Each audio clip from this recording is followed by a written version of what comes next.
বান্দরবানের নাইখাংছড়ি উপজেলার ঘুমধুমের তুমরু সীমান্তে বিজিবির অভিযানে আরাকান আর্মির সহযোগী এক মিয়ানমার নাগরিক এবং তার সহযোগী এক বাংলাদেশি উপজাতি যুবককে আটক করেছে বর্ডার গার্ড বাংলাদেশ।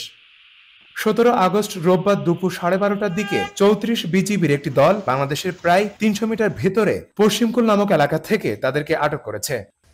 ঘটনার সর্বশেষ খবর পাওয়া পর্যন্ত অবৈধ অনুপ্রবেশকারী এবং তার সহযোগীকে প্রাথমিক জিজ্ঞাসাবাদ ও তথ্য উপাত্ত বিশ্লেষণের পর প্রচলিত আইন অনুযায়ী পুলিশে সোপর্দ করার প্রক্রিয়া চলমান রয়েছে বলে 34 বিজিবির অধিনায়ক lieutenant colonel S M Khairul আলমের স্বাক্ষরিত এক বিজ্ঞপ্তিতে জানানো হয়। পাশাপাশি সীমান্ত এলাকার শান্তি বজায় রাখতে বিজিবির নিয়মিত টহল জোরদার রয়েছে বলে জানানো হয় ওই বিজ্ঞপ্তিতে।